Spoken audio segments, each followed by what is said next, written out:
लारवी health medical hall में तमाम medical सहूलियात सस्ते दामों पर। 15,55,000 उस पे जो नॉर्म्स हमने रखे हैं उसमें लास्ट ईयर की अलॉटेड कॉस्ट पे 10% इंक्रीज करके उस पे बिड लगी। समझा की बात?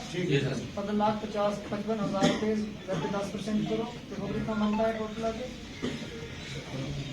आज हमारे यहाँ बस अड्डा मेंढर का ऑक्शन था, तो यहाँ पे तकरीबन कुछ 24 के करीब जो है बिडर्स यहाँ पे मौजूद थे।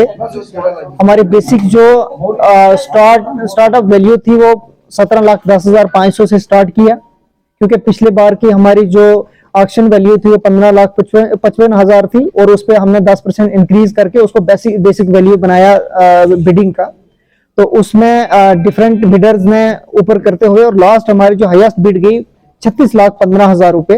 तो उस पे ही एक शायद अल्ताफ अहमद के एक बंदे को जो है ये वो उसी की बिड जो है हाईएस्ट थी और उसी को हमने जो है वो वही जो है सिलेक्ट हुआ इसके लिए। सर इसमें क्योंकि हमारी पहले बिड देखी जाए, मैंने कहा आपको 15,55,000 टोटल थी लास्ट ईयर की भी, तो हमारे पास ये फंड्स की कंस्ट्रेंट होने की वजह से, पैसा कम होने की वजह से हम ज्यादा एंगेजमेंट लेबर की नहीं कर सकते थे और ज्यादा बंदों को एंगेज ना करने की वजह से ये सफाई का जो है फुकदान रहता था। अब हमारे पास सफिशिएंट अमाउंट आ जाएगा, इसमें पक्का हम कोशिश करेंगे और जो लोगों को इसमें इन्वॉल्व करके एंगेज करके सफाई को जो है वो प्रॉपर तरीके से करवाया जाए, पूरा ध्यान रखा जाए। और इसके लिए हमारी डंपिंग साइट्स भी हम 2 बनवा रहे हैं मेंढर टाउन में, तो ताकि हमारे जितने भी सीवेज है, कूड़ा क्रिकेट है, ये सारा जो है डंपिंग साइट पे जाए। और अभी भी हमारे पास एक गाड़ी ली है हमने इसी फंड से इसके लिए, ये कूड़ा क्रिकेट उठाने के लिए बीडीओ ऑफिस में। तो अब हमारे पास अमाउंट हो रहा है और हम कोशिश करेंगे एक हम जैक वाली गाड़ी भी इसमें ले लें, ताकि और बंदों को भी एंगेज कर लें, ताकि प्रॉपर जो सफाई का वो ध्यान रखा जा सके। सर बीट डिफॉल्टरों के लिए क्या कहेंगे?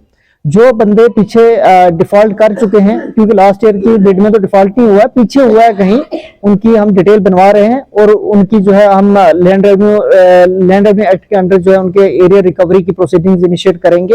जरूरत पड़ी हमने उसकी प्रॉपर्टी अटैच करके ऑक्शन करके और गवर्नमेंट के जितना लॉस एक्सचेकर का किया है उन्होंने पूरा कर दिया।